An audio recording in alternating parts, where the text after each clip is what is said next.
Hello प्यारे बच्चों, good evening. How are you? I hope you will be fine and okay. I am also fine and okay. I welcome you in SSP Academy. Okay. तो इस समय कक्षा 10 की board की जो examination papers रहे हैं पिछले वर्षों के, उसको मैं सॉल्व कर रहा हूं। और आज आपके सामने बड़ा ही महत्वपूर्ण एक क्वेश्चन आने वाले हैं रीऑर्डरिंग के। यानी रीऑर्डरिंग का मतलब क्या होता है? रीऑर्डरिंग का मतलब होता है शब्दों को क्रम से व्यवस्थित रूप में रखने की जो कला होती है वो रीऑर्डरिंग कहलाती है। सेंटेंस का स्ट्रक्चर क्या है? सब्जेक्ट है, वर्ब है, ऑब्जेक्ट है। इन चीजों को देखते हुए वाक्यों को हमें बनाना होता है।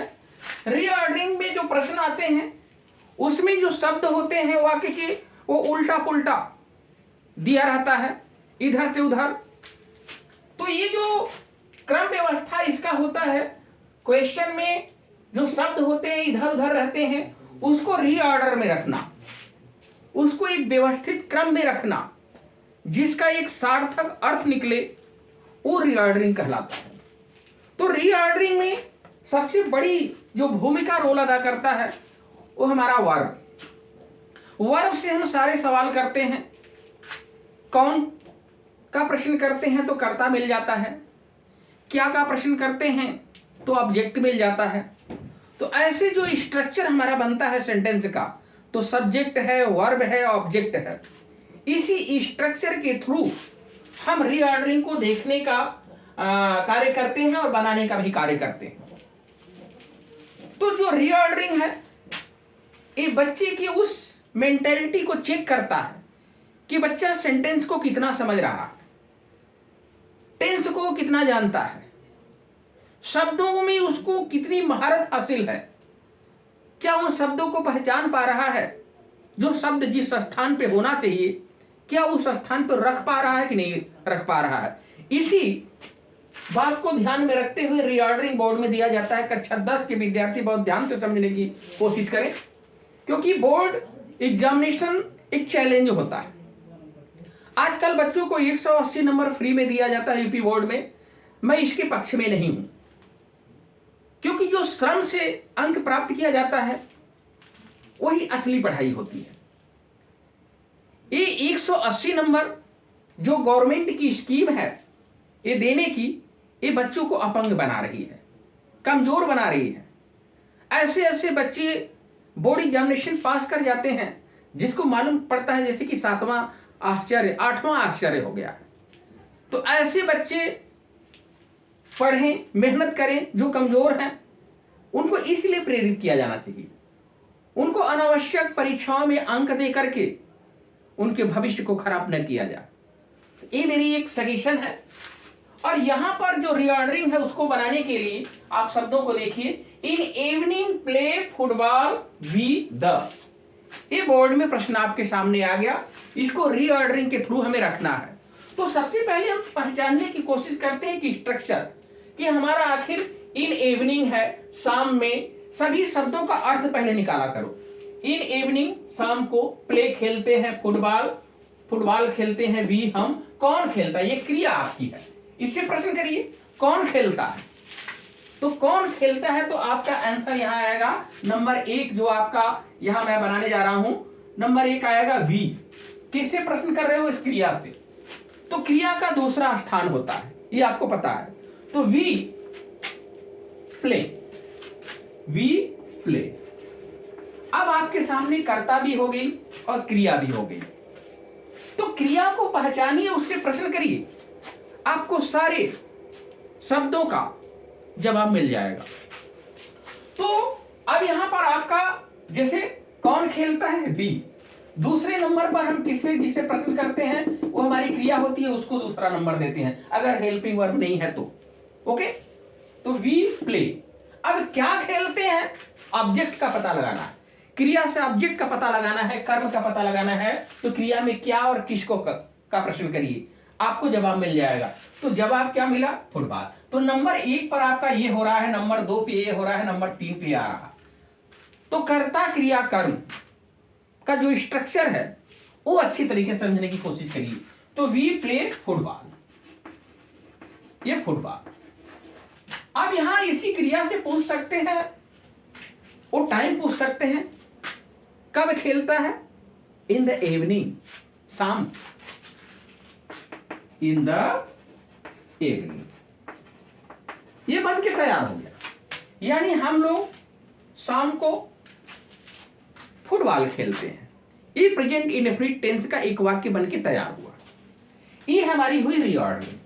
तो ये जो उल्टा पुल्टा शब्द एक तरह से जंबल तरीके से दिए गए इधर उधर, उन शब्दों को एक क्रम व्यवस्था में हमें रखना होता है। तो उसी को रीऑर्डरिंग करना है। जो शब्द यहां क्वेश्चन में दिए गए हैं उनको हम रीऑर्डरिंग के तहत क्रम व्यवस्था में रखते हैं, इसी को रीऑर्डरिंग कहा जाता है। ओके, अब क्वेश्चन नंबर 2 आपके सामने है। क्वेश्चन नंबर 2, क्वेश्चन नंबर 2 को ध्यान से समझने की कोशिश करो। कह क्या रहा है?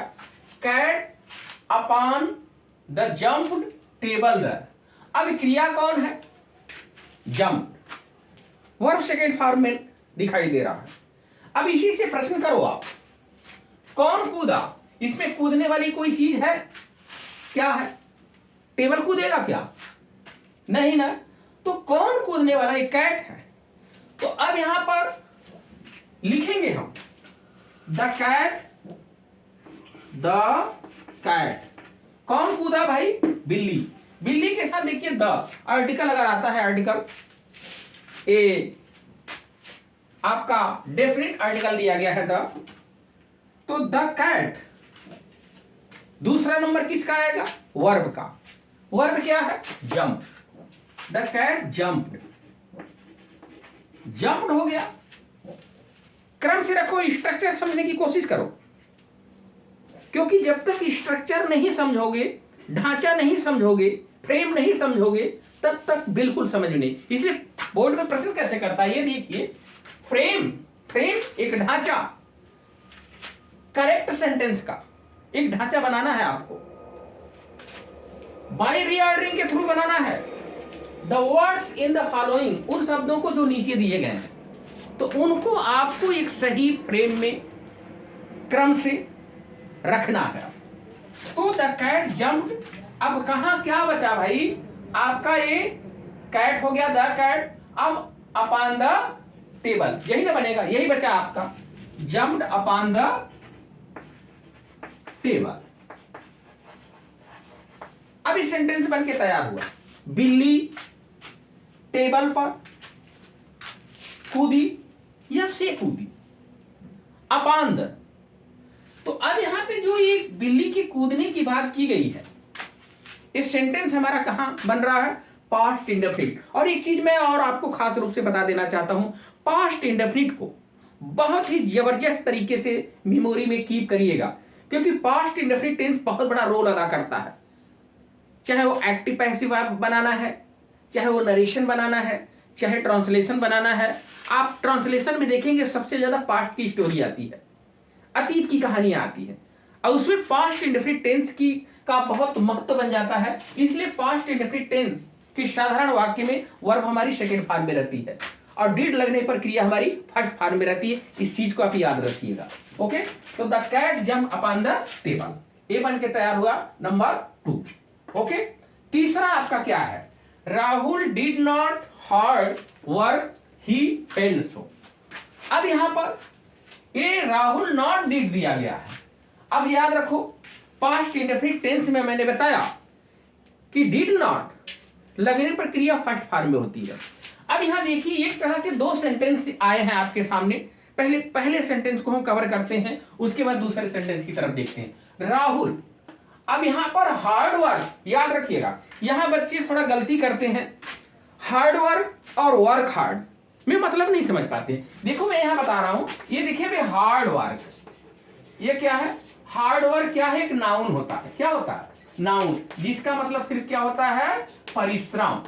लेकिन जो ही इसको वर्क हार्ड करोगे, ठीक है, इसका मतलब क्या हो जाता है, ये वर्ब है, इसका मतलब हो जाता है परिश्रम करना हो जाता है। तो हमें क्रिया से मतलब है, क्योंकि आप डिड नॉट के बाद क्या लगाओगे, क्रिया। तो अब यहां पर एक कर्ता आपका कौन है, राहुल। कौन परिश्रम नहीं करता है भाई, राहुल। अब ये तीसरा number, Rahul, Rahul did not. Did not के बाद जो वर्ब होती है ऑलवेज यूज्ड, क्या यूज्ड की जाती है, फर्स्ट फॉर्म। ये मत भूलिएगा, डिड लगने के बाद डिड का यूज आपने किया तो वर्ब हमारी फर्स्ट फॉर्म में रहेगी, पास्ट इंडेफिनिट टेंस की जहां तक बात है। ओके, तो राहुल डिड नॉट, अब यहां वर्ब रखना है, नाउन नहीं रखना कि हार्ड वर्क रख दोगे, आप लिखोगे वर्क हार्ड। ठीक है, तो यहां पर इस बात का ध्यान रखेंगे कि यहां वर्ब रखना है, तो वर्ब हमारा होता है वर्क हार्ड। इसी का उल्टा कर दो भाई, ये हार्ड वर्क है परिश्रम नाउन, और इसी को वर्क हार्ड कर दो, परिश्रम करना वर्ब हो गया।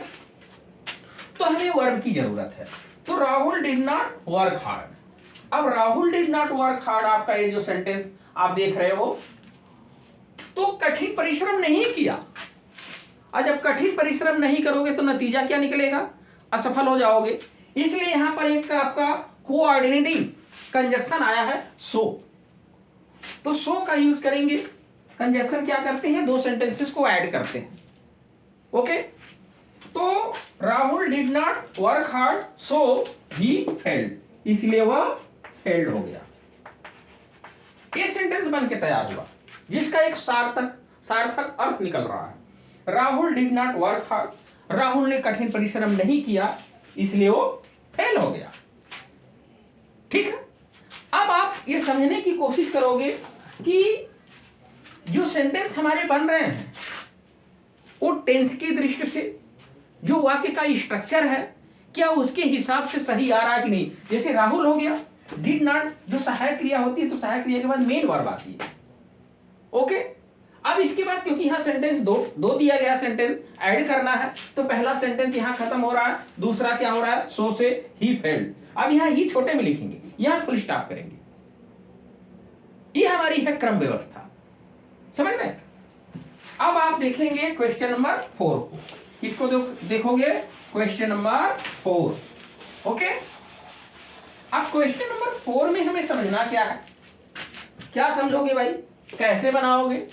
नंबर 4 जो रेगुलर कह रहा, रेगुलर का मतलब नियमित, कीप्स माने रखता है, एक्सरसाइज माने व्यायाम, फिट एकदम तंदुरुस्त चुस्त, अस किसको, तो कौन रखता है हमें चुस्त दुरुस्त, एक्सरसाइज रखता है। और कौन सी एक्सरसाइज रखता है, एक दिन एक्सरसाइज करोगे 10 दिन आराम करोगे तब थोड़ी हो जाएगा, कंटिन्यूअस रेगुलर। तो कौन करता है रेगुलर एक्सरसाइज, आपको समझना है। यहां पर थोड़ा सा बच्चे समझ नहीं पाते हैं, एक्सरसाइज समझ लेते हैं खाली, नहीं रेगुलर एक्सरसाइज, ये बात ध्यान दीजिएगा। तो कौन हमें अच्छे तंदुरुस्त रखता है, फिट, रेगुलर एक्सरसाइज। तो यहां आप नंबर 4 को सॉल्विंग जब करेंगे तो लिखेंगे रेगुलर, रेगुलर EXERCISE एक्सरसाइज, ये तो करता हो गया भाई, रेगुलर एक्सरसाइज नियमित व्यायाम। अब प्रेजेंट इंडेफिनिट टेंस, किसी क्रिया में अगर यस या यस देखेंगे तो प्रेजेंट इंडेफिनिट टेंस में होता है, और वर्ब का सेकंड फॉर्म देखेंगे तो पास्ट इंडेफिनिट टेंस में होता है। तो यहां आपको यह समझ जाना चाहिए कि कर्ता आपने रख दिया, कहीं आपको सहायक क्रिया नहीं दिख रहा है तो वर्ब का नंबर। अब वर्ब का नंबर आ गया तो वर्ब कौन है, किप्स। किसको रखती है, हमें। क्या रखती है, फिट। तो पहले देखिए अंग्रेजी में एक रूल है कि अगर दो ऑब्जेक्ट आ जाते हैं डायरेक्ट और इनडायरेक्ट, तो सबसे पहले इनडायरेक्ट ऑब्जेक्ट रखा जाता है और उसके बाद डायरेक्ट ऑब्जेक्ट, ये रूल है। और मैंने डायरेक्ट और इनडायरेक्ट ऑब्जेक्ट के बारे में बताया है कि क्या से अगर क्रिया से प्रश्न करोगे तो डायरेक्ट ऑब्जेक्ट मिलेगा, किसको से अगर प्रश्न करोगे तो इनडायरेक्ट ऑब्जेक्ट मिलेगा, प्रत्यक्ष कर्म और अप्रत्यक्ष कर्म। ओके, तो regular exercise keeps us fit. ठीक है, अब रेगुलर एक्सरसाइज क्या करता है? रेगुलर नियमित व्यायाम कीप्स अस फिट, हमें तंदुरुस्त रखता है। तो यहां पर किसको रखता है? किसको के उत्तर में क्या मिला? अस। अस को हमारा क्या कौन सा ऑब्जेक्ट होगा? Indirect object. क्या? इनडायरेक्ट ऑब्जेक्ट, अप्रत्यक्ष कर्म। और यहां पर क्या रखता है? तंदुरुस्त रखता। ये हमारा कौन सा है? हमारा ये हमारा डायरेक्ट ऑब्जेक्ट है। क्या है? Direct object. ओके, बात समझ में आई? अच्छा, अब हम देखेंगे नंबर 5। नंबर 5 जो है, ध्यान दीजिएगा, थोड़ा बड़ा सेंटेंस है, तो बड़े सेंटेंस देख के घबराते नहीं है। सेंटेंस को आपको मैंने बताया कि स्ट्रक्चर ध्यान दो बराबर। क्रिया को सबसे पहले पहचानो, उससे प्रश्न करो, सारे आपको सब्जेक्ट मिलेंगे, ऑब्जेक्ट मिलेंगे, सारे वर्ड्स क्रम से रखते चले जाइए। अब यहां देखिए, gave him the father poor 500 treatment rupees for. अब यहां पर आपको क्रिया कौन है? ये आपका गेव होगा भाई। क्या है? गेव। गेव नहीं, गेव होगा, sorry. Okay, to err is human, to forgive is divine. Remember, याद रखिएगा कि गेव अब दिया, ठीक है। अब पास्ट इंडेफिनिट टेंस में इसमें देने वाला कौन है भाई? हाँ, फादर है। लेकिन कैसा फादर है? पुअर फादर है, रिच फादर नहीं है, पुअर दिया गया। समझ रहे बात को? तो अब ये गरीब पिता, द पुअर फादर, ठीक है। अब आपका क्रिया का नंबर आ गया। दूसरे नंबर पर किसको रखते हैं? क्रिया को, गेव, क्योंकि सहायक क्रिया नहीं है, मुख्य क्रिया है, पास्ट इंडेफिनिट टेंस की है, तो वर्ब सेकंड फॉर्म में आ जाएगा, गेव। अब क्या दिया है भाई? गेव किसको दिया? मैंने बताया कि इनडायरेक्ट ऑब्जेक्ट को पहले रख लिया करो। Gave him, gave him, to नहीं है, अगर टू होता तो उल्टा कर देते उसको। The poor father gave him, क्या दिया? इनडायरेक्ट ऑब्जेक्ट आपने रख लिया। अब आपको डायरेक्ट ऑब्जेक्ट रखना है, ऊपर जैसा आपने देखा। तो अब कितना है? 500 रुपीज है, 500 रुपीज। अब क्या बचा? बचा क्या? ट्रीटमेंट के लिए दे भाई, दिया भाई, इलाज के लिए। तो अब ये किस लिए दिया?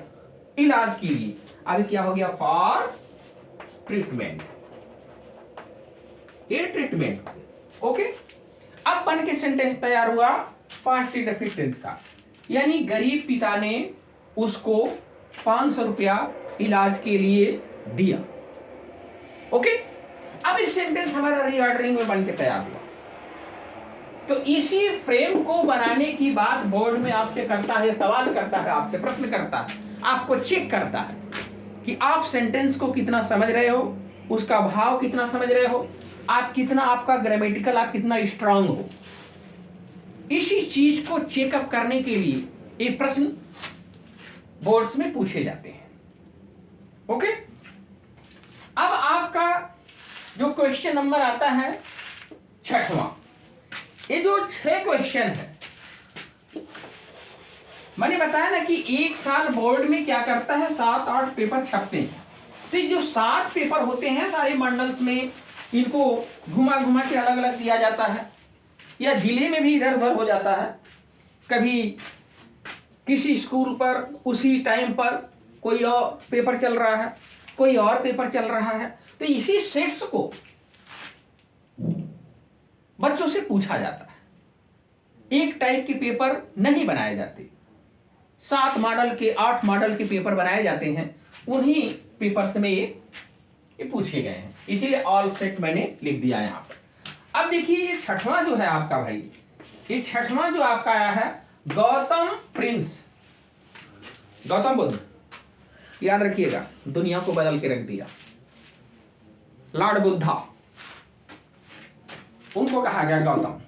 तो अब ये जो Gautam Prince married was Yashodhara, एक प्रिंसेस होगा, एक प्रिंसेस होगा, डबल यस रहता है, ठीक है, तो अब प्रिंस गौतम एक तरफ दिखाया गया। अब यहाँ पे यशोधरा क्या है, प्रिंसेस है भाई। क्या की गई, शादी। अब ये जो शादी की गई ये पैसिव वॉइस में, किसी के द्वारा किसी का एक अरेंज होता है या किसी का लव होता है, जैसे भी इसको आप करते हो तो पैसिव में इसको बनाते हैं। तो प्रिंस गौतम बुद्ध, किसकी शादी हुई भाई, कौन शादी किया, इन्होंने किया, प्रिंस गौतम, प्रिंस गौतम। अब पास्ट इंडेफिनिट टेंस की पैसिव याद रखिएगा, तो पास्ट इंडेफिनिट टेंस की passive was verb plus verb का थर्ड फॉर्म। तो अब ये वाज आया है, मैरिड रखना है तो पहले आप इसको हेल्पिंग वर्ब रखोगे तब ना मुख्य क्रिया रखोगे। अब वाज मैरिड, ठीक। अब जिसको आप शो कर रहे हो, जिससे शादी की गई टू, जैसे Ram was married to Sita, वैसे ही यहां पर prince Gautam was married to, किससे, किससे शादी की गई भाई, किससे शादी की गई, प्रिंसेस यशोधरा, यानी राजकुमारी यशोधरा। प्रिंस माने राजकुमार होता है, प्रिंसेस माने राजकुमारी। तो प्रिंसेस, प्रिंसेस यशोधरा,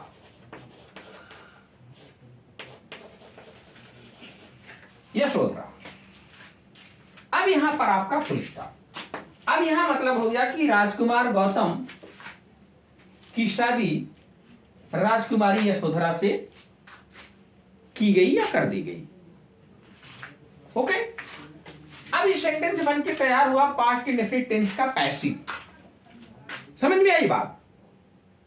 तो सेंटेंस को पहचानो, समझो, क्योंकि बिना समझे किसी चीज का रास्ता मिलने वाला नहीं है। There is no shortcut of success. सफलता का कोई भी शॉर्टकट नहीं होता, आपको हार्ड लेबर करना पड़ेगा। You should do hard work for great success.